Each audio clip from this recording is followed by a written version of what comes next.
Welcome to Sketchbook Podcast, a discussion about inspiration and process with artists, creators, and designers.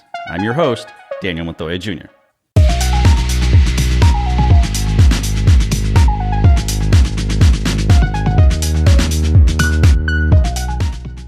In German, Wunder means wonder, and Kind means child. So the German loanword Wunderkind literally means wonder child.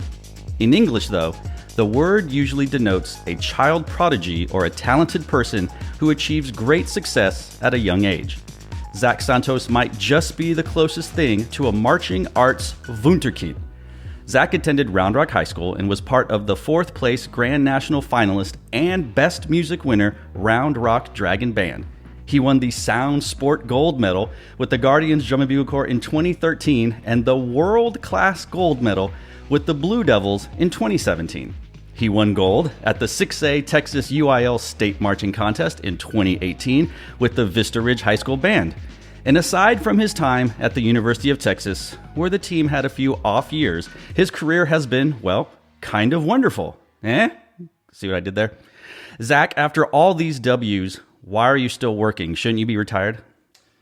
I'm almost there. I actually met with my financial advisor, and he informed me of my 39 years left to go in education. So we're well on our way. So anything less than a gold medal is underachieving for you at this point, right? Not quite, but it was funny. After the state thing, most of the comments from people were, "It's only downhill from here." And so, we're doing our best to continue the success we've had. But not that a gold medal was a success, but it was a very nice experience as a first-year teacher. So that shameful bronze at BOA San Antonio just doesn't have quite the taste as gold, does it? No, not at all. That was incredible as well. The show this year was a really fun one to put together, and the success of the kids on that final run, obviously, so it makes it all worth it. So. Zach, how old are you? I am 23. And why do you sound like a 45-year-old man who's got like 4 kids and has lived life and is a financial planner? Probably because my coworkers are about that age, so that's who I hang out with. Other than Reed. Reed is the young guy like me. So. Yes, sure. Finish this sentence. Go rock, go band. Go rock band. There it is. Dragons fly together. Wait, dragons fly together? That was our graduating motto, I guess, if you would say. And anytime we hang out with our high school buddies, we still say that today. Zach, you were born in Austin, Texas. Congratulations. You are from Round Rock, Texas. You are Hispanic, or Latinx, I think, as the kids say these days. You are proficient at Spanish. All the signs point to one thing. Are you a Dallas Cowboys fan? I'm not a football fan. What? So what? I wouldn't say American football. Right? Yes, correct. I would say that I'm not opposed to the Cowboys. I like a good game. I'll watch it if it's on, and I hope that it is a good contest. But I don't really root for any team one way or the other. Because as you know, on this podcast, we're not Cowboys fans. I have heard. Yes. I get a lot of Eagles fans on here. It's crazy. Yes. Or other fans of sorts. So on your Facebook page, because I do my research, it appears that you like Van Doren music. Yet I didn't see a like for Montoya music or General Effect. What gives? There was probably not an invite to like the page. I'm sorry if I don't beg people to like my Facebook If page. I'm invited, I will check it out and I will totally. Are you even subscribed to the podcast? Come on. Probably not actually. I actually I went in the first time to listen to this podcast though on this morning Apple Podcasts. Oh, Apple Podcasts. Thank you for that. Well, be sure to rate, review, and subscribe. Yes. As they say. Skydiving. Are you out of your mind? I love skydiving. How many times? The one time I did. Oh, the one time. I plan on doing it again. I actually looked into. They have like a certification process that it's like 10 jumps or something, and as you move forward, you go from the tandem to solo. So maybe whenever I have more time or find more time, I will as band directors try tend to to do yes. that. So you did the tandem where someone was on your back, and where'd Correct. you jump? Like skydive San Marcos or something? Temple. Skydive Temple. I see. All right. Pick one: Blue Devil Blue or Blue Knights Blue. Blue Devil Blue. Oh, apparently that's the Pantone color of next year or something like that. I mean, I don't know if it's exact Blue Devils Blue, but that blue. Wow. Yeah. Yes. You marched the Blue Devils for 1 year. Correct. The Blue Knights for 2 years. But they kept changing their blue there, so it's like... Yeah, the Blue Devils blue is the classic. I think there's maybe more history behind the blue. I mean, I say maybe that's why. Maybe because they explained to me the purple blue that is the Blue Devils blue. Right, sure. Cesario. So that was really cool to find out about in like kind of insider. Right, because I think when I think of Blue Knights, I think of the white dots. So maybe they're more of that. Yeah. You pulled up in a stallion of sorts, a silver Camaro. Do you have a name for it, or is it stock like the Silver Bullet? No, just stock. It's my commuter car. So, no, I'm kidding. I'm kidding. Oh my God! Well, what's your weekend car? Jeez. No, the kids got a kick out of that because I upgraded from my 2003 Camry. That's a solid car. That's solid for a long time. It was about 250,000 miles when it was time to say goodbye. Right, so, right. Yes, great car. Camrys are great cars. Yes. Yeah, Corollas or gotcha. You tell me in our pre-interview that fried chicken is your favorite food. It is my favorite. You worked at Bush's Chicken, and Cane's Chicken. Yes. Which is better, or which do you prefer between the two of those? People ask that a lot, and it depends on the day. Obviously, it's like I think the deciding factor though would be the Bush's Chicken has the serendipity seasoning, and so the spicy serendipity seasoning is good on fries as well as the tenders. But with Cane's, they have the sauce, and then Cane's also has Texas toast, and Bush's has rolls. Oh. So it kind of depends on what sides and if I want spice or if I want sauce. Wow. Have you ever had both on the same day? I have not, but I did have Bush's about 4 or 5 times a week in high school. How are you not 400 pounds? Yeah. Wow. Okay. So take it out. Take both. You have the whole menu. What is your favorite fried chicken joint? Gus's Fried Chicken. Gus's Fried. Do you get it cold like that or? No, downtown Austin. Yeah. Oh, downtown. Yeah. Oh, that's right. That's right. I've been there. What's the one that does cold? It's off of South First. Someone's gonna correct me because you're from Austin. You don't even know the name of that chicken place. Yeah, I'm not it's sure. Like Lucy's. Okay, Lucy's. I think that's cold fried chicken. I'll have to try it. Yeah. Gus's is good. The hot is it? They're not a Nashville hot chicken. The hot. Right? Mm-hmm. Yes. The breading is the cell. It's just it's one. It doesn't flake. It's one like layer of crust around the chicken, and it's just enough spice for flavor. I recently went to the Culinary Dropout here at the Domain, and for the first time I tried their fried chicken. Have you tried it? I have not. It's very good. Yeah. Oh my God! And then you drizzle the honey on it. Yeah. Shout out to Josh Went on that one. There you go. All right. As a native Texan, I would like your quick thoughts on these, and you are being judged by your answers. Torchies. No. Yes. That's it. We can just stop the interview now. You win. Chewies. No. Yeah. All right. We're 2 for 2. All right. Here we go. Taco Cabana. Yes. My wife, who is white, that's important, and from Kentucky, loves their tortillas. That's her favorite tortillas ever. They're the closest tortillas to my abuela's tortillas. Oh, there you go. And I don't ever tell her that because I don't want to offend her. But that's the stipulation for me when you guys said torchies. I thought about the tortillas just aren't. No. What a drag. The fillings are okay. Yeah. The fillings are not bad, paired with the tortillas. Sure. Yeah. Whataburger. Yes. Oh, all right. Mighty Fine. Sometimes. Oh, you don't have to be this quick. That's okay. P. Terry's. Recently, no. Oh no! Did you have a bad experience? I feel like they've changed. I feel like the bread has changed. Oh no! It's not, to me, it's not as good as I remember it being. And I've tried it several times in a row, thinking, okay, maybe it was just a bad. Mm-hmm. Bad. Nope. Oh, bad. So they must have changed some stuff. Wow. Yeah. Rudy's Barbecue. Yes. Okay. You had to think about that. Salt Lick Barbecue. Yes. Franklin's Barbecue. Never tried. What? I feel like the worst Austin native. What? Well, I don't know.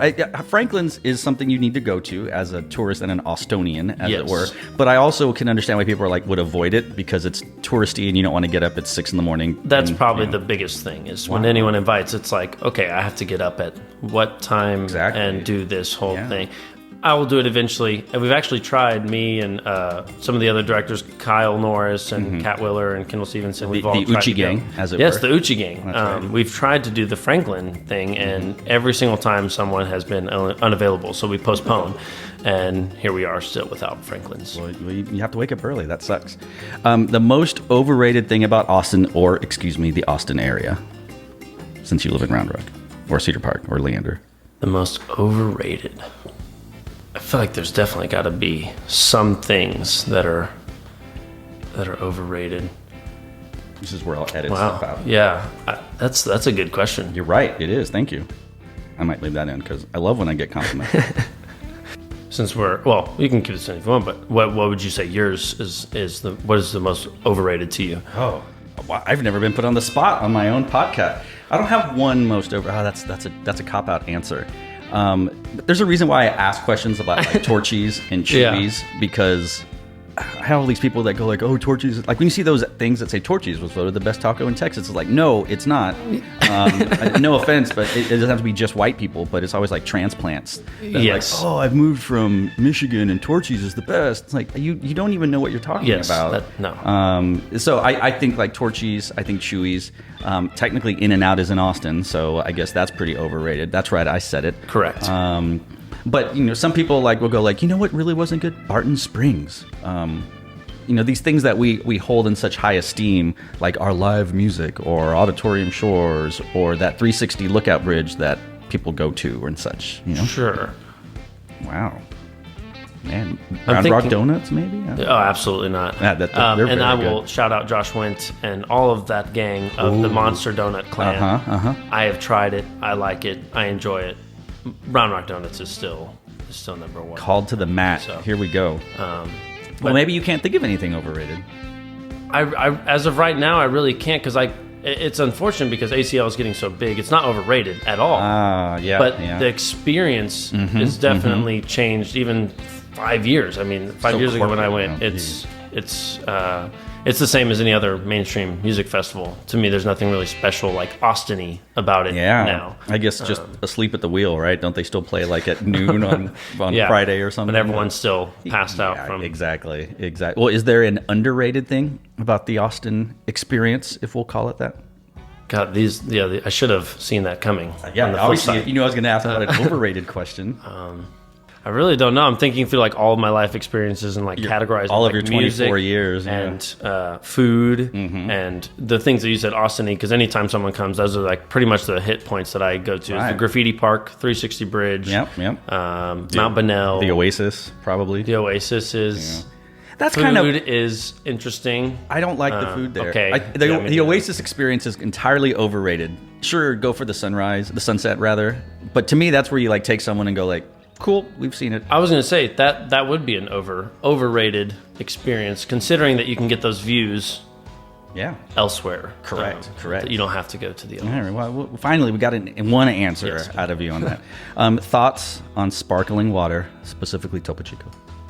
I honestly have never had a Topo Chico. Oh my God. And you've lost all your points at this point. I think water is fine, just still, it hydrates me enough. So okay. But I don't know, like the Waterloo, I think they have a sparkling water. Wow. That's Hector Heel's was his drink of choice for a while, so he showed me that, and I like that way better than LaCroix that I had tried. Wow. So I can think of a lot of things better than LaCroix.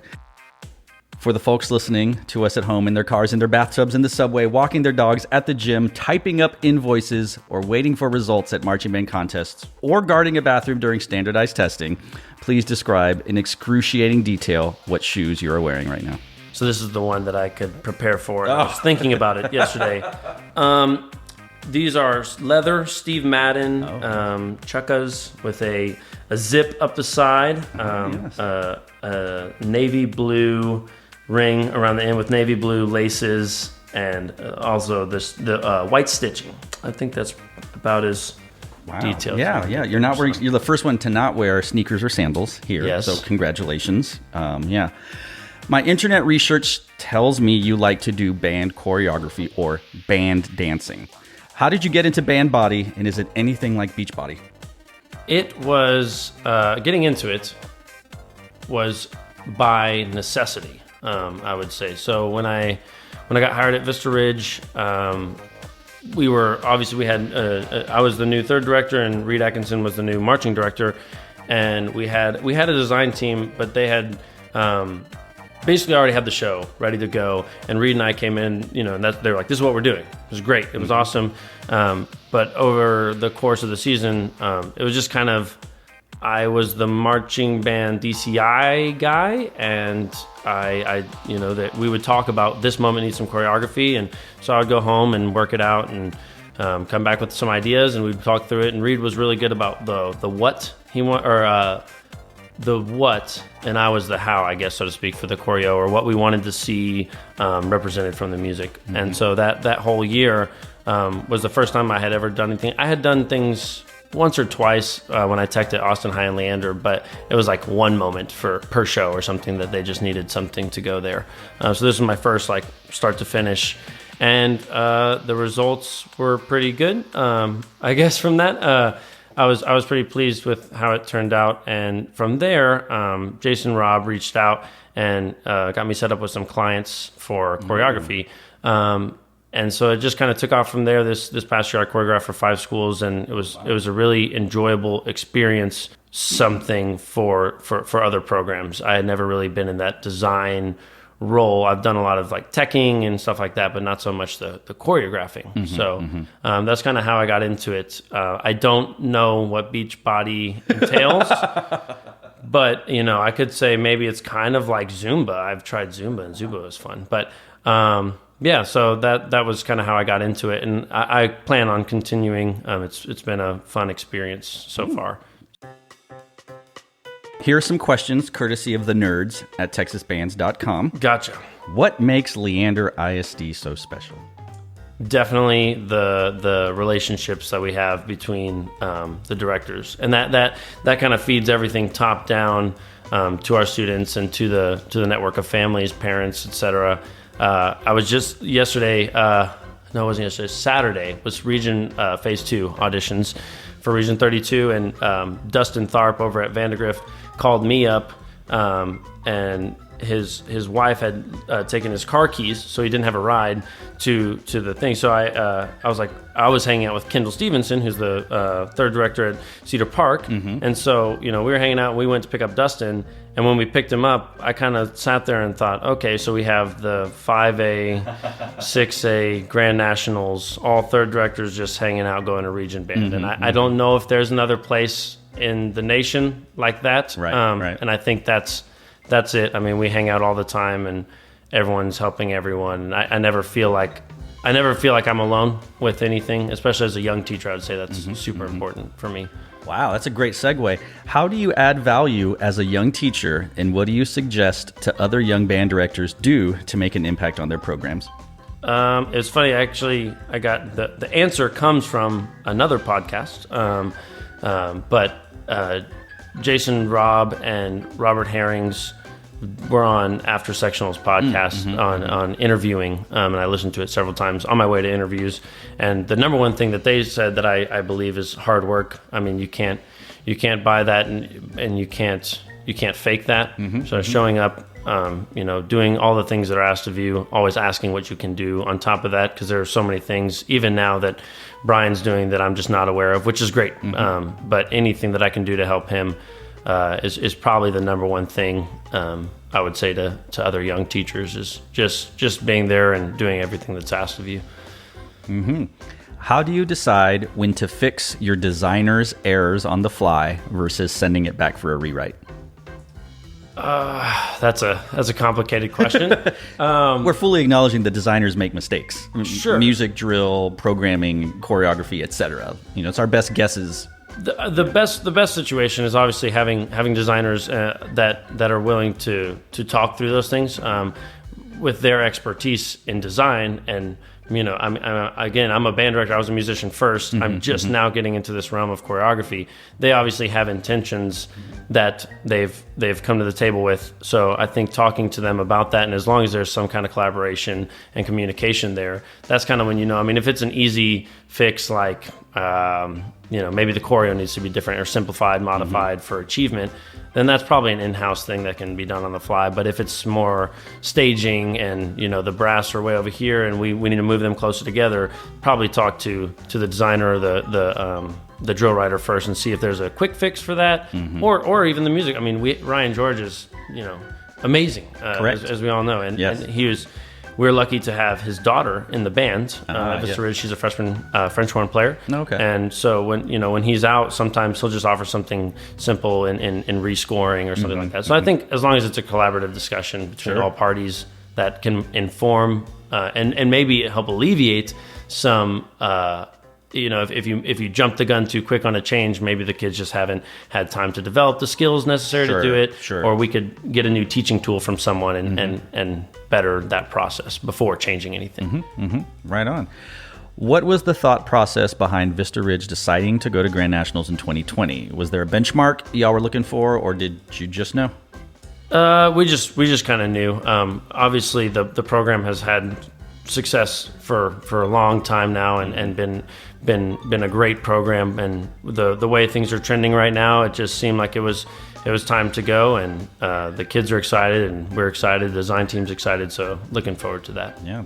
So Vista Ridge just won the 6A state marching contest, and those who don't know about Texas, we go every other year, so that's why Vista was in 2018, Cedar Park's 2019 because it's 5A. You just got third at BOA San Antonio. You're going to go to Grand Nationals. You won your first regional, Midland, this year. Yes. Is there such a thing anymore as a BOA band or a UIL band, or is there even a thing about specific programs from year to year? I think that there can be. I think if again, it's an identity that you choose to be. You can look at some bands and say that is a UIL band. I think people definitely still do that and definitely still say that. I don't think that you have to be one of those or the other to be successful, whatever that that definition is for you. If you want to both competitively and just culturally and for the students. Yeah. And I think that, again, the identity that you want. Some people are going to go all out and push the edge of the activity of GE and whatever, and that might not be the UIL way. And I say that like having grown up in that and always hearing that. I think as a student, to me, it was more pronounced, and maybe because it's been 10 years now, but as a student to me, it was more pronounced UIL versus BOA than it is now. Also, with the new sheets coming out next year, I think UIL is considering more of the things that are happening in the activity now and doing their best to serve all the groups and their identities. Yeah, well, those are those questions. So now we'll go back to my much better, more entertaining questions. Actually, now, what are a few things that you were not prepared for as a first-year teacher?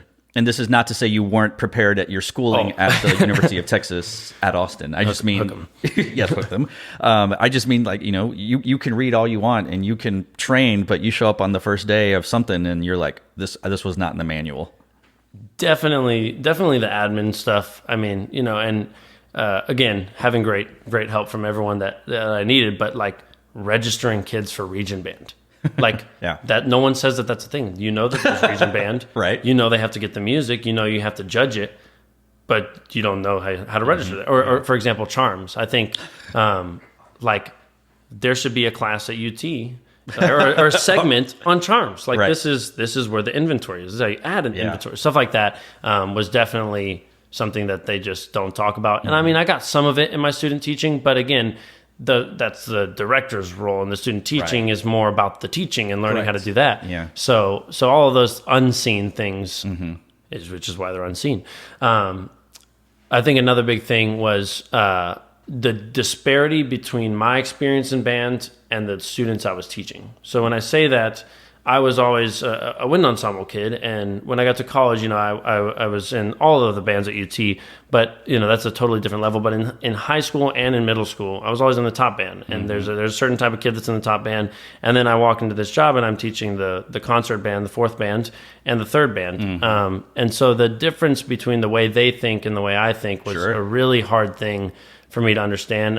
It's definitely going to take, several more years for me to do that. But the difference between I was in band because I loved playing the trumpet and I loved my instrument. And my kids, they might be in it for the social reasons. And I related it to my sister a lot. And she knows that, she's aware, but she was in band because she loved being with her friends and hanging out. She wasn't necessarily so much interested in the saxophone as she was being a part of the organization and volunteering and all that stuff. So finding the difference between me and them, and bridging that gap to still make it educational and all the learning points. Yeah. Your sister, a graduate of the Texas State University, correct?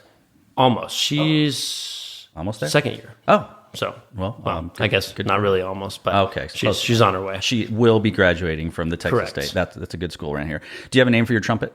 I do not. What? No, I don't have. You don't name things. It's just because you're worried about the personal attachment. Do you have commitment issues, Zach? Let's talk about that. Oh, no. No, but it was funny you said that. Well, I'll steal this. I don't know if you're going to ask this question. I'm going to steal your thunder. We go. And it was, what is your most prized possession? So I'm going to jump ahead and just take that one from you. Thank you. Great. Because of talking about the trumpet, that thought about that was it. And the reason being, well, one, I don't own like much of anything at all right now. I have like my bed and my TV and my couch, and that's pretty much it. Yeah. But my trumpet just holds so many memories, and I've had the same one, all the way through. So from when I started, so anything that's ever happened musically has happened on that horn, and that's pretty special for me, playing at my grandparents' funerals and gigs and solos, and I like to do the taps gigs at Memorial Day and Veterans Day and stuff. So all those kinds of things are tied into that. But no, still no name. Wow. Did you play your trumpet for the victory run? Did you like throw away the system blue and go, here we go? I totally should have. God, that would have been perfect. I did not. Oh man. So we know about Leander ISD. I'm going off script because this is what happens when someone mentions something I want to talk about. And you are doing the 3rd and 4th band at Vista Ridge. And I'm just curious for those people who are out of the state, who don't understand, or they inflate, or maybe they don't really understand what a 3rd and 4th band is like at Vista Ridge High School. Like Vista Ridge has played at Midwest. The percussion is multiple PASIC stuff. Like Vista Ridge is one of the finest band programs in the country, right? We understand that. But let's talk about your 4th band. Did you take the 4th band to UIL, that is our concert festival kind of thing for the ratings. What 3 pieces did you play with your 4th band? For the 4th band last year, we did Courage March, we did La Madre de los Gatos, yes, and Rippling Watercolors. Okay, so it's Balmages, and what was the cat one? Is it? I don't remember. Right. To be honest. So what's that? It was a 3. A 3 and a 3? It's a 3, a 2, and then the March was a 1.5, but classified as a 2. So last year was a little bit different than this year, though, in the instrumentation. So, for example, we had 1 saxophone, no double reeds. It was a very Frankenstein ensemble. Sure. As most 4th or lower programs, but not everyone has 4 bands. The 3rd or 4th or 5th, whatever the last band. But for example, we had 8 trumpets and 8 flutes and like 3 clarinets. So it was very just kind of do what you can with the ensemble. Now this year is totally different already. I mean, we have full instrumentation across the board for the 3rd and the 4th band. So this year we're doing In the Shining of the Stars. We're doing Sparks, another Balmages, and Alamo March King. Okay, yeah. So a little bit. I think it's 2 3s and a 2, so a little bit more substantial because we have the instrumentation to do it. But that's about what we'd play with them. And your 3rd band this past year, what did you play for UIL? And the 3rd band, we played Festival Prelude by Alfred Reed. We played Glaciers by Scott Director. And the March we did Circus Days King. Okay. So and that was full instrumentation? Correct, yeah. Well, actually, that one was oversized, though. So we had 5 bassoons in that and 4 oboes. So it was kind of just where the kids need to be in order to be successful. But yeah, 2 4s and a 3. And then this year, looking at the Tancredi Overture by Rossini, the Ave Maria, Cameron, and the big Cage King. Oh, so I'm a fan of the circus marches, as you can tell. Right on. Okay, just curious. I don't recognize some of those pieces because I'm a percussionist and a composer, but I don't know all the music. So, all right, which flavor of Pizookie is the best? Don't they have a cookies and cream? Oh, Josh Went would know. Yeah, my girlfriend Kendall loves Pizookies. That is correct. And cheese curds. And cheese curds. I'm a fan of the cheese curds. Anytime our staff hang as BJs after home games. Okay. Like cheese curds are my go-to because the menu is so big. But cheese curds are always good. And then usually it's cheese curds and a Pizookie. BJ's and like the Cheesecake Factory / Grand Lux have the largest menu. Yes, and you always order the same thing anyway. Like, exactly. I don't know anyone who's like, I've had everything here. Right. Is there any one person or persons who inspired you to go into music? At the very beginning, it would have, from from middle school to high school, I was planning on quitting band from middle school to high school. Really? I liked running track and cross country, and that was something I was really good at, and I was always naturally good enough to get by at the trumpet. So I took lessons and all those things, but I never really practiced in middle school. But Ed Stein at Round Rock High School came over and convinced me to give it a shot in high school. And after that first year of marching band and being in that culture, in that program, kind of moved me forward. And then I still didn't practice that much, but I knew I enjoyed being in band. Right. And then the summer of my sophomore year at Baylor Band Camp, we played Maslanka Symphony No. 4, and that was the defining moment. I had never played with musicians like that at the high school level, and I didn't know that you could be that good at your instrument at the high school level, and so that was really inspiring. From there on, it was kind of just all in, taking lessons with Ray Sasaki at UT, starting my junior year, and going to all the band camp things and doing all the extra stuff that you do when you're into that. Were you the piccolo trumpet soloist in Maslanka? I was not. That was Brandon Bergeron, who I know he got his undergrad at Juilliard.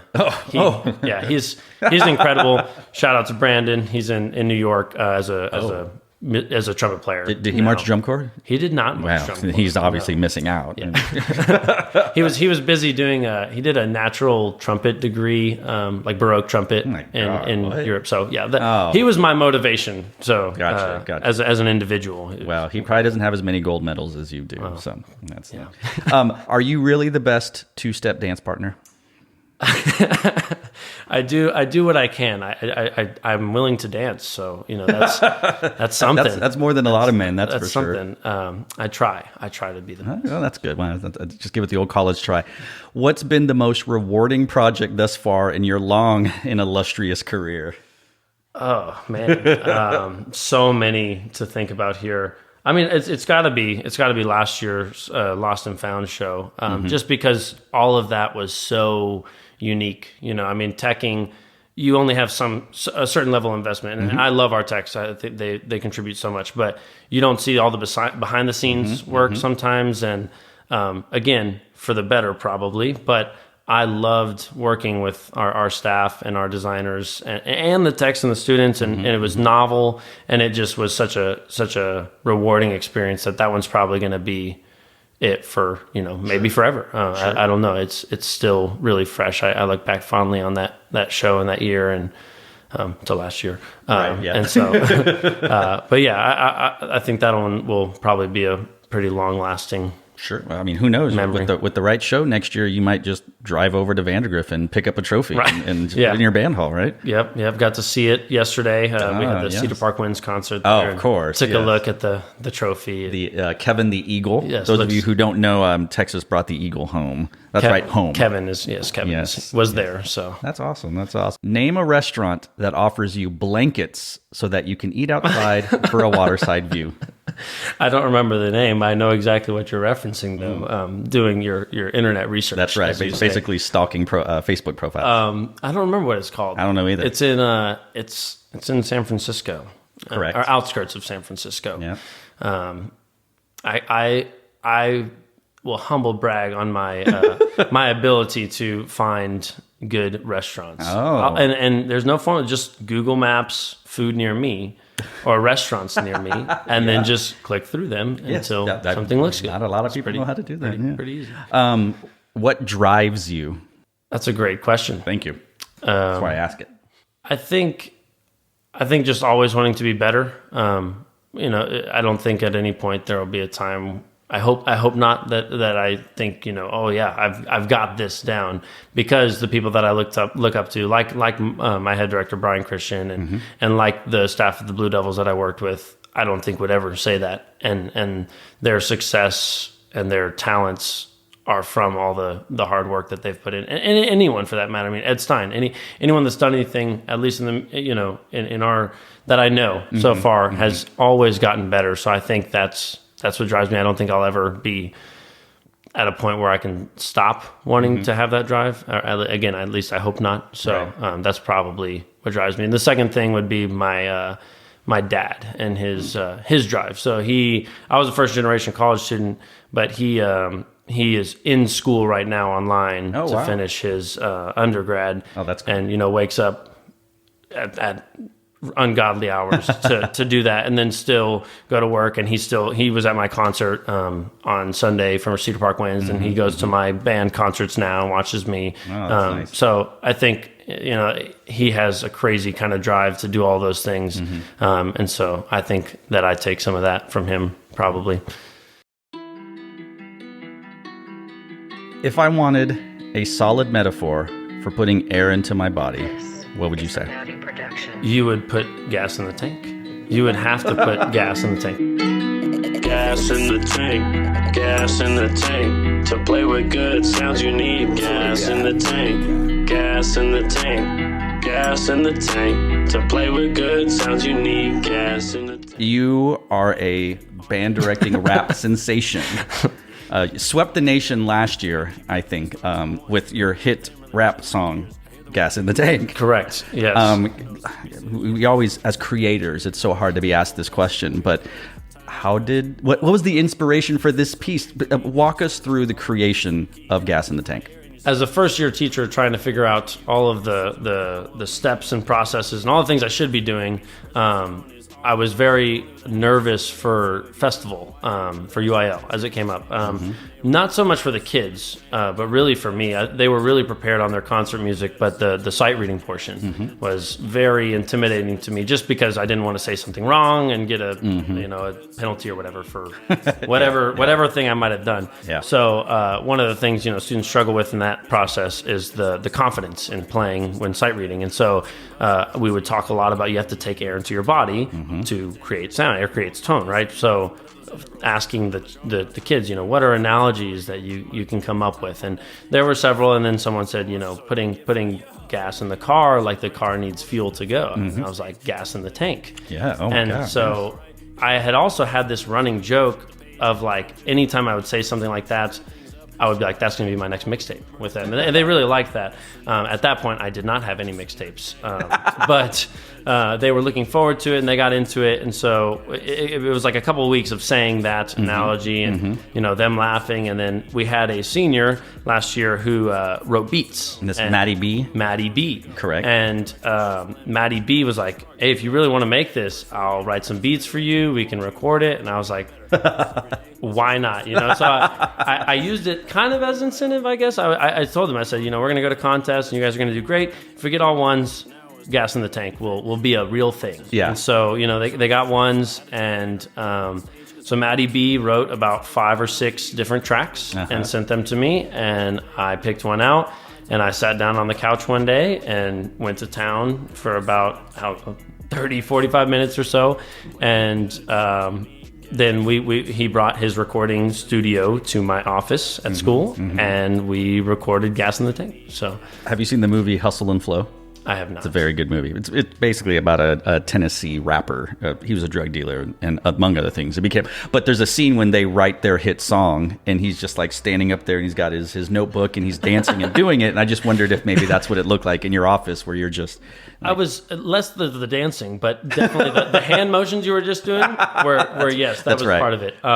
And it's funny you said like holding his notebook, and I looked over here at my phone because I had the lyrics on my notes as in they my do phone, now. Yes, and was just reading them into the mic. And all these kids, the kids didn't know what was happening. Like they knew I was recording, but they hadn't heard it yet, obviously.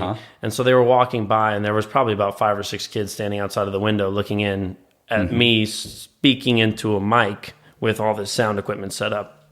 So that was pretty exciting. And then obviously debuted it for that band over the speakers in the band hall, and they had a good time. It was actually the middle school kids that I think enjoyed it the most. Well, the middle school kids, they know about the culture. They're hip. They are. They find these things. So, any plans to take Gas in the Tank on the road, on live? I would love to. Yeah, maybe a clinic at TMEA. And then you finish the clinic by rapping Gas in the Tank? Yes. I think... relating to the students, and, make a whole, maybe a CD, kind of like the developing That's a market, an which untouched one is market. The essential really elements. big books. The band ones. You know what I'm talking about? Developing something. You're right. Yeah, I'm not a music educator anymore. But yeah, like a whole track. This one's about breathing. We can do one about intonation. We can do. There's so many possibilities. You know what? Jeremy Spicer is really looking to invest in some things. Maybe it's a SASI production. And it's like the beginning when he's like Matty B, you're like, Jeremy's like, it's a SASI production. And then you come out and go like, A440.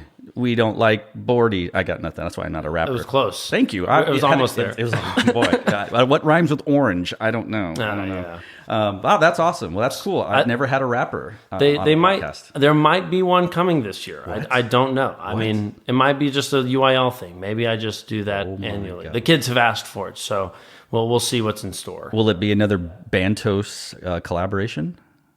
I mean, he graduated. That's what it's listed as, Bantos. So that's, I don't know that meme. Do you know that meme? It's like the red B square emoji. Oh, yeah, yeah. When they say like Bantos and like they put B in front of everything. I think because it was when IHOP changed it, right? Maybe. They also did that, the International House of Burgers or something. So ridiculous. So. Okay, well, so wow, we'll wait with bated breath. Soon come, as whoever that. I don't know.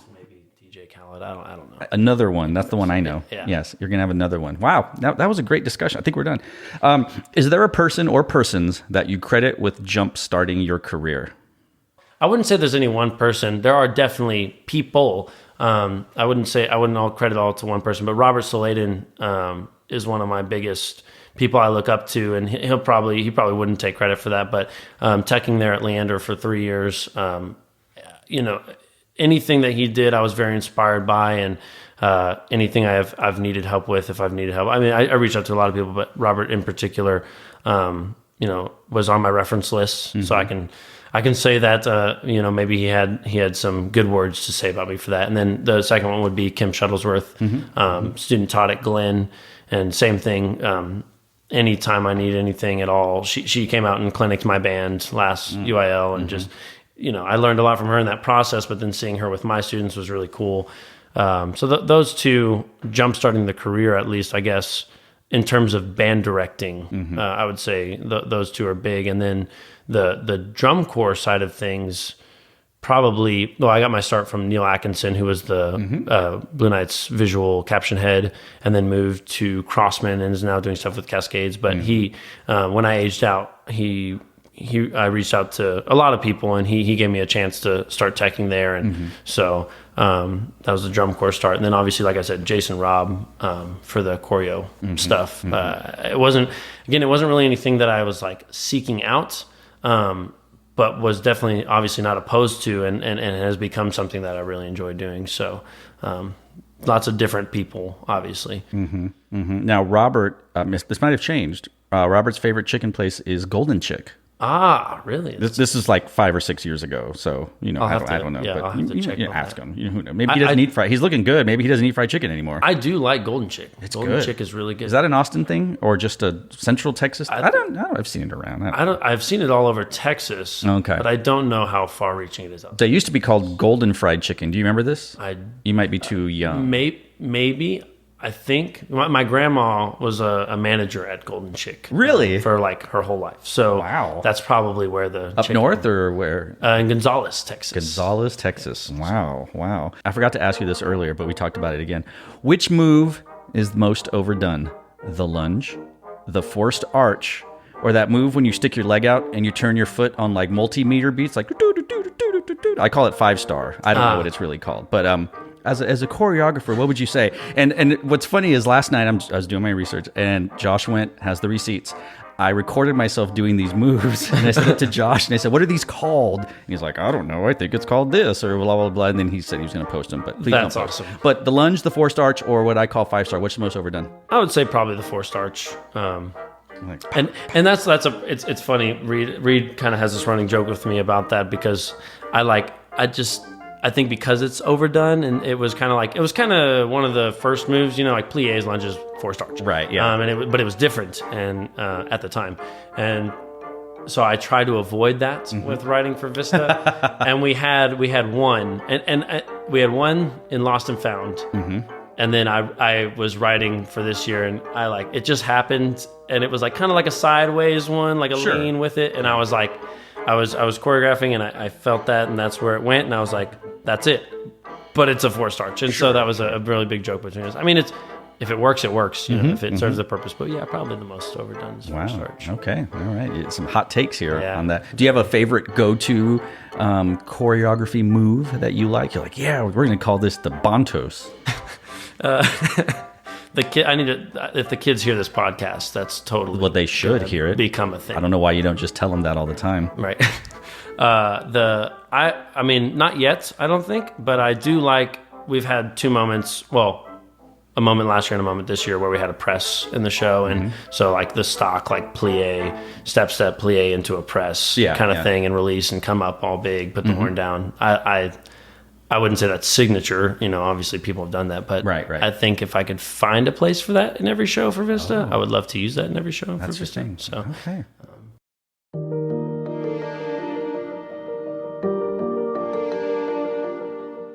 Zach, remind me, what do butterflies feel like?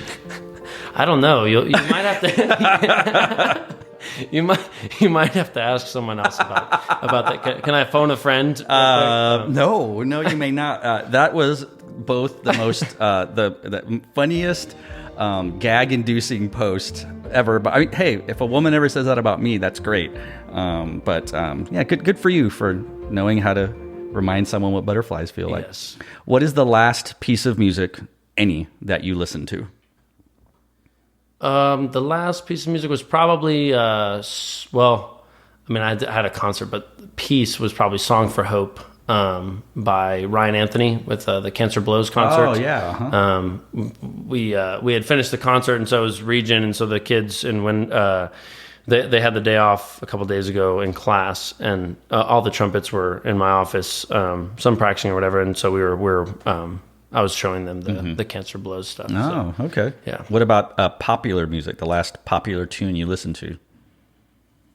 Well, I was on the radio on the way over here, but it was I listen to country music. So you do? That's probably like new country, current country, or old country? A little bit of both. Mostly like newer, but particular artists. So Morgan Wallen, Luke Combs. Heard of that one? Creary. Heard of that one?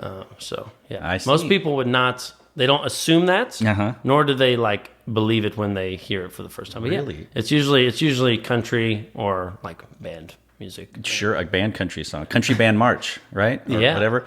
Maybe your follow-up to Gas in the Tank should be a Lil Nas X type country hip hop mashup. I was pretty upset when that song came out. I said I could have done that. That could have been you. That could have been me. How do you look in leather chaps and fringe? Well, you did wear. You're used to the fringe. Yes, I have worn the fringe. You have. So. Do you have fringe at home? Or I don't. I have boots. Is that when you're 4 years? You get 4 years. Is it 5 years or when? 5 years is the horns. The horns. So and then I'm not sure about 4. I only did it for 1 year. Oh, so, you did your 1 year. You're like, we got 5 and 7. I'm not coming back or whatever. That was such an awful year. Yeah. When's the last time you did the cha-cha slide? Cha-cha slide. It must have been at the Brass Tap at the Domain. It was like a karaoke / dance off night. Oh, yes. It was very entertaining. Okay. And they sped it up every couple of beats until everyone messed up. Did you win? And then no, I did not win. Wow. That's not a gold medal. Okay. That's not on your bio, so how do you know? Who are some of your favorite creators of all time?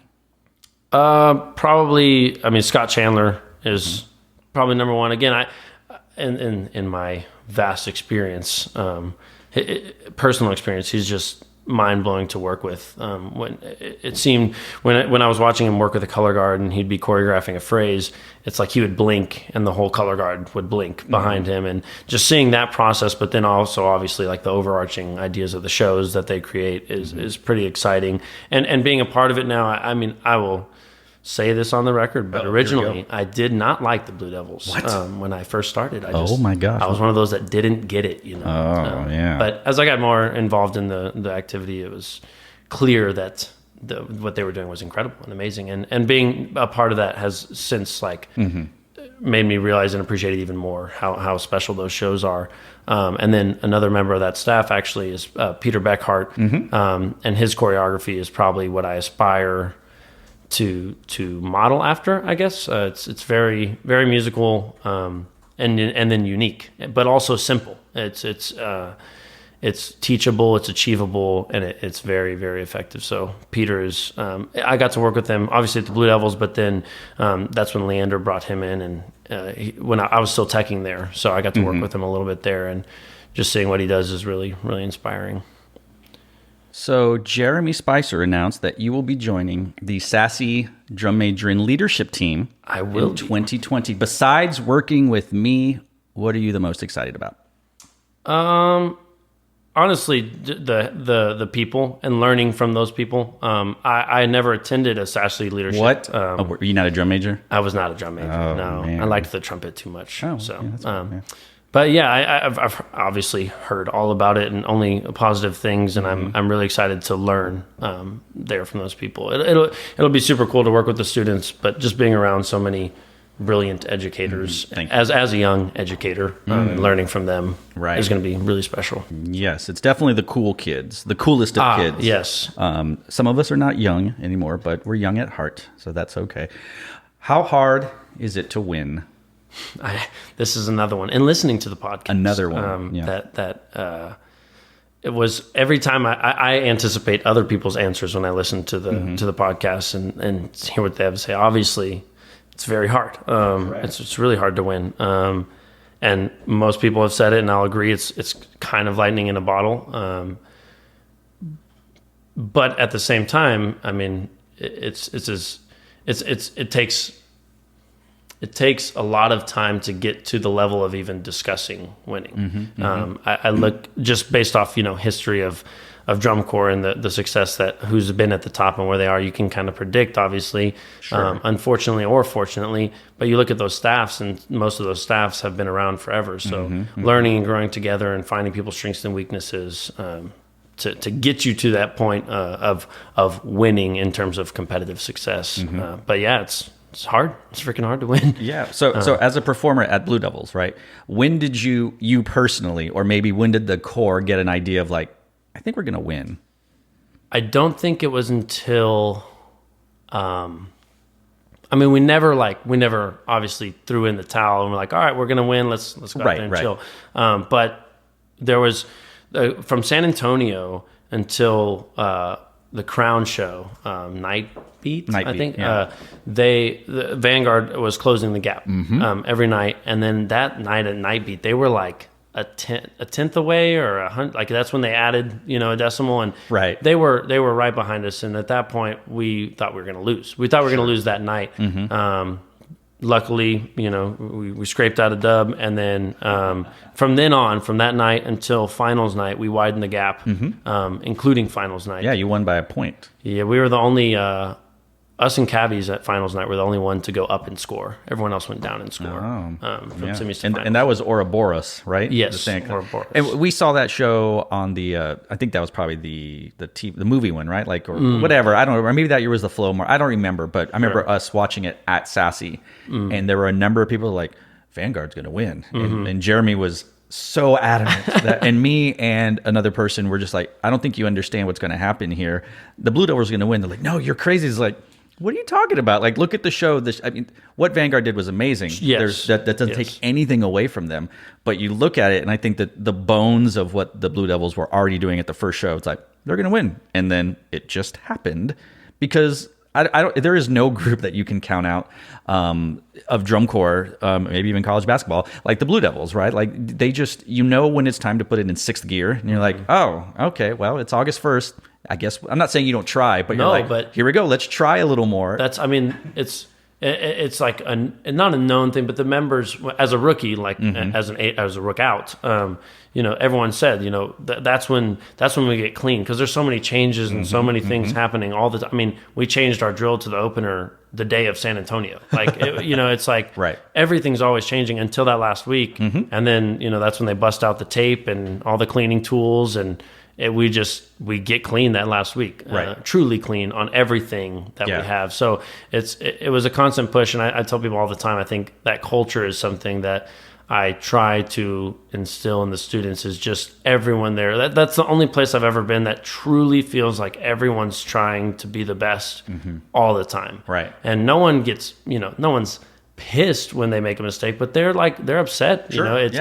You feel bad about not being perfect, and that's the goal that we're all striving for. Now, will we achieve it? Probably not. Right. But we can try our best, and I think everyone is on the same page there. So it's always a constant ramp up, and it's really cool to be around, both from the staff and the members, and all the admin staff. I mean, everyone there is in that culture, and it's really cool to be a part of. Speaking of cleaning up or getting better within the last week or so, the Round Rock High School Dragon Band. Yes. When y'all went to Grand Nationals that year, I would say you shocked a big portion of people, especially those. I'm from Austin.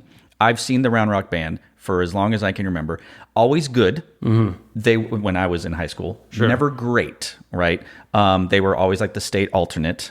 They were buying off the shelf shows or like a Key Poulon show or whatever. These are just facts. And then Jude and Jeremy and Ryan get there, and then everything starts happening. I don't remember what y'all were at BOA San Antonio that year, but I remember there was this idea like, okay, I think they're going to make finals at Grand Nationals. Yeah. And when it was all said and done, not only did you get fourth at Grand Nationals, you won music, which for people outside of the States, like, well, of course the Texas band won music. But I think part of the knock on Round Rock for a bit was that you were just a visual program that was loud, and you were loud, and it was great. What happened between San Antonio and Grand Nationals, and did y'all have, again, the same question, this feeling like, I think we're going to do this, or just what was going on at that point?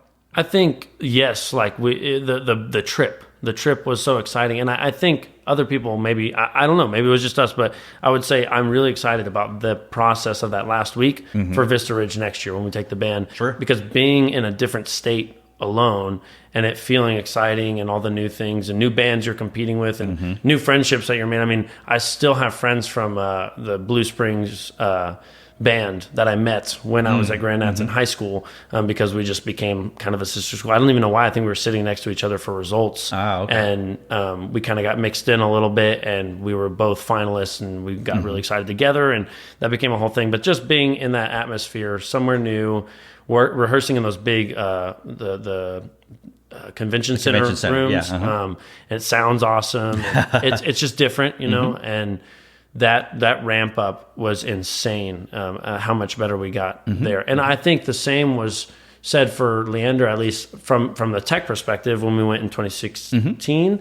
That was the same thing. So I think maybe it's just for at least what I've experienced is being somewhere new, somewhere novel with kids that are super excited about it, just adds this level of awareness. And maybe it's because you take them out of their normal routine of home and work and stress and homework. They're like, all I have to do is band. Correct. And they can focus on just that show for a couple days, and maybe all the extra stuff is gone, and that's why they get better. But I'm glad you brought that up, because that's one of the biggest things I'm excited for Vista next year when we get there and turn the gas on. So the gas in the tank. Oh my gosh, it just works for anything. So speaking of the Vista Ridge Raider band, right? Ranger band. I'm not editing. Rouse Raiders. Fine. Oh, brother. Vista Ridge. Wow. Is there a John J. Vista or a Vista J. Ridge? I don't think so. That's not. I should know that, but you should. So. Oh my gosh. So last year, you're lightning in a bottle year with Vista Ridge, and I love that term, but I hate it because I don't want to make it sound like. Sure. After last year, it was just all over. You I don't remember. How did you do at BOA Austin? Do you remember? We were fourth. Fourth at that. Okay, so then you do that, and then you have UIL. There was a buzz among the people like Vista Ridge is really good. And it's like, well, yeah, they're always really good. They play really well, but it was like there's something different. And then you go to BOA San Antonio and you get fourth there. Yes. Fourth there, and then you were third this year. So, so you knew you were going to state. And did you win area? I don't remember. Did you? Yes. Over Vandergrift, right? Yes. Vandergrift, pardon me. Okay. At what point did you, as a staff, or you personally, or did the band realize like this could be something really good? And then after getting first in prelims at state, did y'all was it like a foregone conclusion, or like walk us through this mindset of, hey, we're happy to. There was a time when they were just happy to make BOA San Yes. I mean, it was literally like the year before. Yep. I think they're just like, we made BOA San Antonio. And now it's like, we almost medaled and like, oh my God, we could win state. So actually, we were second in prelims. State. That's right. Behind Flower Mound. Behind Flower That's Mound. right. Okay. Thank you for the correction. And I don't think there was ever, well, I think maybe when we were second, we kind of looked at each other as a staff and thought, wow. But I think, the goal as a new staff and all that stuff, the goal was always BOA finals, like San Antonio finals. Like, if we can make finals, check. Yeah. Like, we feel successful, as a competitive checkpoint. Of course. And so like Austin happened and we won visual there. And I think that was the first shock. We kind of not expected, but if we were going to win anything, we would expect to win music. And so when the visual caption was awarded, we all kind of looked at each other and were very confused but excited. And we're like, okay, maybe we're on the right track. We're doing something right. Let's keep working. Area happened, same thing. By that point, we were obviously pleased with how the show was going and things were working. I mean, we got to the level, and maybe this was it too, is when we started cleaning the faces. We decided, to take the shakos off, and we have vocabulary for their facial expressions. Half closed, full closed, all these details that we're like, oh, we're not even, we're not worried about this line now. We're worried about what your face looks like as a performer. So that was really exciting to get to that level of detail. And then, I mean, San Antonio, we didn't really know what was going to happen because we hadn't seen any of the Hebrons or Flower Mounds or Mark. I mean, we've only seen the LISD schools that we see all the time. So that was that was a shock, and it was a shock when we were top half, when we got to draw. We were like, okay, like because I don't remember. Yeah. Did you get your name? Did you place in class? I'm trying to. I think we did, but I don't remember what it was. Right. So maybe when that happened. But basically, when we realized we were top half, it was like, okay, this is pretty exciting. And then, so that year, me being the new guy and the young guy, I was the drawer. So I drew for everything. Yeah. But I did a really good. So I drew last for Austin. I drew last for area. Last for region. Last for everything up until San Antonio. When we got to San Antonio, I think I drew like 20 something out of like, the 90 bands that were there, and was thinking, okay, well, we're top half, but we're still going to be like eighth.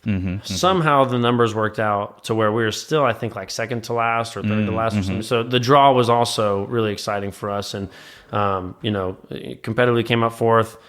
And then we also had a turn it up moment there with the kids when because we were still rehearsing in the area, but luckily we got to stay in San Antonio. So again, I think that removal, one, just excitement competitively for them. They were shocked and they were, elated.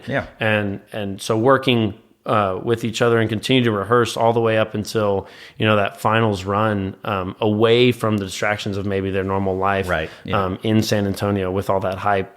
Maybe that was it, the final push. I mean, we got second that first day. We rehearsed on finals day. Right. And that rehearsal was just lights out, amazing. And everyone was excited. And at that point, it didn't matter. It was like, we're just so excited to be here and be where we are and with this show. And, but, other people might have said that, they like Gilbert Elordiega, our trumpet teacher, texted us like in summer band and was like, "This is pretty awesome. Like, this is a pretty great show." And so it was just exciting all around. But I don't think there was ever a point where we said, we're going to win this contest or anything. Okay, it's all right. I will take your false modesty and humble. So y'all were 3A last year in 2018. Yes. Remember that? And y'all 4A this year? Yes, we were 4A this year. Okay, cooking the numbers. Yeah, you were second in prelims in class 3A. You were 7th overall in prelims. Got it. And then you jumped up to 4th place. Oh, so we weren't top half. It's 14. Oh, yeah. Yeah, so 7 and 7. Yeah. Wait, they're 14 at Super. Yeah, so you were top half. Okay, sorry, yeah. Yeah, I know. Yeah, that's the thing. Wow, your highest caption was ensemble visual. You were first. Music 1, general effects 2nd. The good folks at hornrank.com, they provide all these things. Yes. They don't sponsor this or anything. Shout out, they should.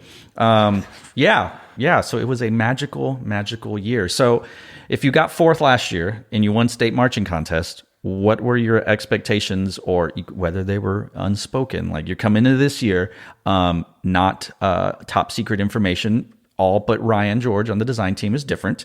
What were y'all thinking coming into this year? What were y'all hoping? What were you wanting? What did you expect? What was the bar? I think just consistency. With the success we had, it was,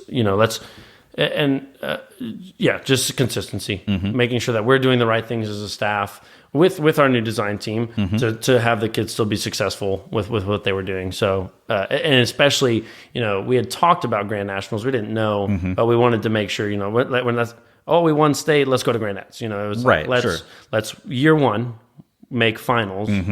Whatever happened.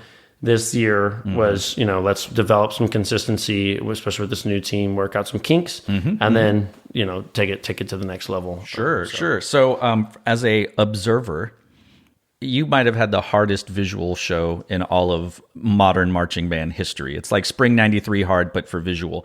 Was it as hard to teach as it was to watch? I don't mean that from a bad point. I just mean, it's like, that opener, at least the intro, it was, I can't imagine that thing locked in until late of the season. It was extremely challenging, and it pushed us as educators. It pushed the students for sure as performers. But it's funny in talking with other people. Obviously Henry Middle School is one of our feeders, and Styles is our other feeder, and they're both extremely successful programs that just send us amazing kids.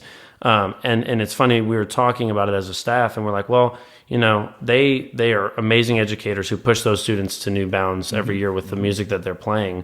Well, we also do that with our music, but our marching, we can do the same thing. And so the challenges and the content that was placed in there, it was very hard, and it did not lock for a long time. And we had to develop, new timing tools and new metronome placement, and all, ask for a lot of help from a lot of other people. And hey, man, how can we do this better for our kids? But eventually, I'll be honest and say, I don't think it truly locked totally throughout the whole show until that finals run. There were some times where the ballad would be a little bit shaky or whatever would be a little bit shaky every run, but then that last run, it was the kids just pulled it out, and it was incredible. Well, so that's when you want to do it. They peaked at the right time. Yeah, of course. But it just shows we found some limitations, we found some boundaries for us, but we also found out that our kids are up to those challenges, and we got way better at teaching for it. So it seems like, as a casual observer, if Lost and Found was, I'm using my hands to show different points, was right here, and what's the show, The Dancer? Turning the Tables is right here. Yeah. There's this considerable gap between two hands. If you design right in the middle for 2020, you might find that sweet spot. For 2020. Yeah, we're looking forward to it. Obviously, everyone's doing more now. It's finding the balance of that, and I think a lot can be learned. We all went to Grand Nationals this year to watch, and took in all the different content levels that people had, picking moments, all of those things. So I'm really excited to see where we go next year with that. That's going to be fun. Yeah.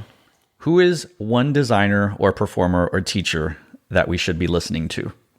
I would probably say Peter Beckhart. I know I already brought him up, and he's definitely not underrated. But he's newer to the Texas scene. I think he's only been here for 4 years, maybe longer. I don't know. But ever since he's been here, Leander's visual package in terms of the choreo that they're doing is very unique. And I try to model that for us, have our own unique look because it's just so special. And he does it with RCC and BD and Ayala and stuff. So yeah. Wow. All right. If not band, what else would you be doing? If not band, what else would I be doing? Yes. Probably. I've thought about something business. I got my business minor from UT. You do, yes. It was very exciting to do those things. I've thought about going back, well, not going back, I want to stay in my job, let me say that. You heard it here first. Getting it online, like an online MBA, just for for fun. For fun? Yeah. I'm just going to go to the McCombs School for fun. Oh, no, not the McCombs School. Would not get into that probably. But yeah, I think business. I don't really know what that means, but or a fishing guide. What? A fishing guide would be pretty cool. A guide to fishing? Yes. Are you a big fisher? I not anymore because I don't have as much time. But it's funny as the band world, we're all so busy, and fishing is like the exact opposite. So I like go all the time, but when I'm fishing, it's nice to just sit there and cast a rod and reel. So wow. So is Cabela's your favorite store? Oh, definitely. Really? No. What's the other one? The big Bass Pro Shops. Pro Shops. Yes. That's your favorite store. No? Oh. Do you know Roland Chavez? I do know Roland Chavez. He has an econ degree from UT, and then he has, or it's business, it's something like that, and then he has a music ed degree from Texas State. So you're like the second person I've only ever known to have like a business and a music education thing. You should open a bar. So you know what you should call it? Concert F. Gas in the tank. I actually did a little research on this one. Apparently, you had the idea to call it the Band Hall. Yes. Oh, yes. There it is. That is the lifelong goal. We could have meetings there for band staffs and region meetings. Oh, where were you, dear? I was at the Band Hall. I was at the Band Hall. So, yes, exactly. So if I ever win the lotto, come check out the Band Hall. You should. Yeah, there we go. All right. Where's it going to be in Austin, or are you going to put it like somewhere lame like Cedar Park? That's right. I said it. Put Sunset out of business? No, I put it in the new domain in Cedar Park. Yeah, and that's going to be crazy. Yeah, finally, y'all will stay out of Austin and just, we've just got bad traffic here. I'm just real snotty about my town. Other than when you walked in the door, when have you felt the most starstruck? Ooh, the most starstruck. Probably when I got to meet Wynton Marsalis. That's correct. At the Long Center. I think I was a junior or senior in high school. But anyway, I got to, our band director at the time, Josh Scott, got us group tickets as a trumpet section, and we all went, and we got to meet. He had reached out to the people and said, we're bringing the trumpet section. Can we meet Wynton? And so he brought us backstage and let us play on his horn. And it was really, really exciting. Wow. In that moment of starstruckness, I guess. So we'll allow it. What item would you die to get your hands on if it went up for auction? Any item. That's just it's so broad. Yeah. You're right. It could be anything in the history of the world. Which is why it's so... It could be so tough. Gabriel's trumpet. Gabriel's oboe. I was thinking about something from war history that would, because originally I did I still but I contemplated doing a history degree. War history stuff is pretty exciting. But if there was a trumpet from a particular battle, or a bugle, I should say, not a trumpet, but a bugle, I think that'd be pretty cool to have. I have several that I've bought at antique shops. So if again, I don't know if there was one, but maybe an ancient ivory bugle, if that was used for something, that'd be pretty cool. What a nerd. So yes. Yeah. Okay. Who are some of your heroes or inspirations? Heroes, or again, Robert Sladen, probably number one in terms of band directing. The culture at that program, in terms of the student engagement and involvement and buy-in, and everything surrounding it, all the people there love being there, and people love being around them. So that for me is probably my number one hero. Oh, yeah. Wow. When you see him, do you hear "There Goes My Hero," the Enrique Iglesias song? Sometimes, yeah. I'll be your hero. That's what it is. What's your worst habit? It used to be biting my nails. Oh, but I used to do that too. Yeah. I got Invisalign, and I can't. Wow. I can't bite my nails now. So just that habit was totally nixed. So. Oh, wow. All right. Well, then you're perfect now. Great. Yeah. Now, yeah. What's your life's motto? I have one for this because I knew it was coming. Oh, okay. It actually, it used to be "It is what it is," which sounds terrible. It's so it does. Negative and pessimistic, but it's overdone. Totally is what it is. Whether it's good or bad or indifferent, it is what it is. And now though, I don't know. I don't know what my motto would be. That used in college, maybe in the dark days when I was really crazy busy with work and all that stuff. Maybe that's when I said it is what it is. But I see. Now it's much more. Now it's gas in the tank? Now it's, yeah. if you were going to get a tattoo on your back in Old English letters and it couldn't be your last name, would it be gas in the tank? If I had to? If you had to. Probably. Wow. Yeah. Because, I mean, Santos, is... Well, that wouldn't be too shocking. That would be on your chest, right? Like, I think that's how it goes. Yes. So what's next for you, bud? Bruh. What's next? I have some more choreo stuff lined up for this year. So are you doing winter stuff for anybody? I've been in talks with Rhythmic Force. I Viz-teched for them last year, just a little bit, and so they had talked about maybe doing some stuff this year visually. So that could be cool. But that's the only winter thing. I haven't really dove into that arena yet. And then, like I said, for marching band, taking on some more choreography gigs there. And then the SASI thing is new. You're welcome. Obviously. I mean, I'm not taking credit for it, but I'm going to say you're welcome. I'm pretty excited about that. Wow. Yes, you get a sweet track jacket. You get some shirts, some swag. I'll have to buy some shoes from you. What size shoe do you wear? 10.5. Sorry. Even though you are slightly shorter than me, your foot is significantly bigger than mine. Well, I'm a size 9. So, okay. I mean, I stopped growing in like 14 years old or something like. Yeah, it's become an epidemic. I have shoes. Jason Robb has shoes. Cat Willer's gotten in the shoe game. Oh yes. Levi Chavis is back in. Even Dan Morrison, though he doesn't like colors, he just got very grayscale muted shoes. It's sweeping the nation. Dustin Tharp's a very quiet sneakerhead. I was gonna say he's got some nice Ultras. Yes. So is that SASI life's all about that sneaker life now. So you best check yourself before you wreck yourself. Time to go shopping. I think so. Yes. And yes, I am the default shoe guy. So you can ask me questions. I'll help you out. I just want everyone to look their best and feel their best. Of course, yes. Yes. Wow. So yeah, that's exciting. So SASI, you are going to be working with another drum and or bugle corps in the summer, right? Yes, I'll be doing some ensemble consulting, which is also new. I've never done that. I consulted for a high school band this year, but just kind of like live feedback staging and stuff like that. But yeah, this will be exciting for me mostly because Guardians, as you said in my intro, is where I started. I tell people all the time, I went on first at San Antonio, my first year of drum corps, and I went on my last year.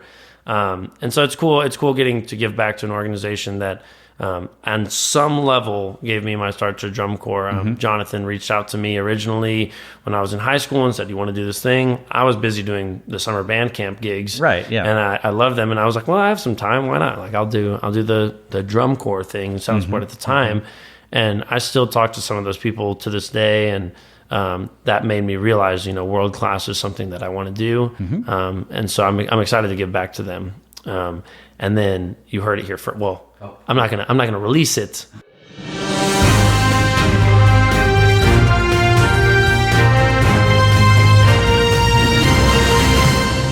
But there is another drum corps that I'll be working with this summer.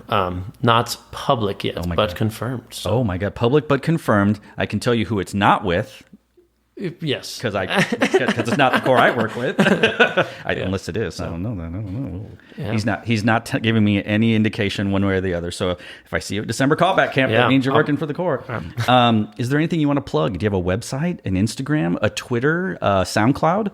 I actually don't have any of those except for Instagram. But yeah, I mean, private. Sorry, kids. It's pretty boring. So. Well, is it pictures of like your pets or your car, your trumpet? No, definitely not my car. But no, it's mostly just me and Kindle, and some traveling stuff. So lots of butterflies. Beat me to it. I was gonna say lots of butterflies. Does she have a butterfly tattoo? No. Do you? No. You're like, yes, it's over my belly button. Now I know what to get. If you're ever in that situation where you just need to get a tattoo. Zach, it has been a pleasure to have you here today. You are an absolute delight. May your reign as the King of 6th Street be long and peaceful and prosperous for your people. Thank you, Daniel. I appreciate that.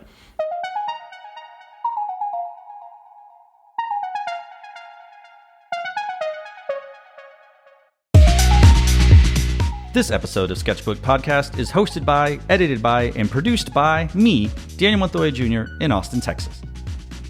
Our logo is created by John Suh of Purpose Designs, and our music is provided by Epidemic Sound. You can rate and review this show on Apple Podcasts, and you might find your review featured on a future episode.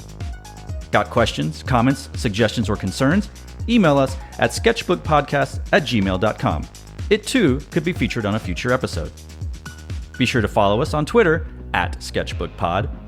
And if you haven't already, please subscribe to Sketchbook Podcast on Apple Podcasts, Anchor, or wherever fine podcasts are downloaded. Thanks for listening, and as always,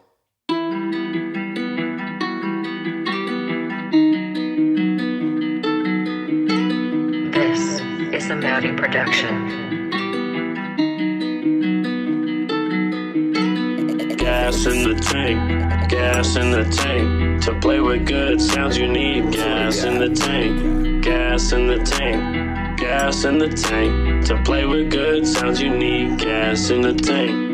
Walking in the band on day one, looking like a fish and you breathe like one. You ain't got gills, boy, you got lungs. Take a deep breath and it starts on one. Breathing really thin really grinds my gears. I hear the way you breathe, yeah, it hurts my ears. I don't want to hear no sippy sip. Yeah. Still gotta take that air in quick. Yeah. Taking full breaths is the way to go. Tiny little breaths, oh no, no. Oxygen is free, so breathe to me. Staying soft and calm is the key. Yeah. Lungs are full of air and you're sitting in your chair and you're looking at me. I know you care. Sounds about to happen will make me happy, and if they don't, that's cause they crappy. Resonance and tone is all I know. The only way that happens is from good airflow. If you wanna know why, I ain't gotta ask twice. I can see the tension in your shoulders when they rock. Yeah. Gas in the tank, yeah. Gas in the tank. Woo. To play with good sounds you need gas in the tank. Yeah. Gas in the tank.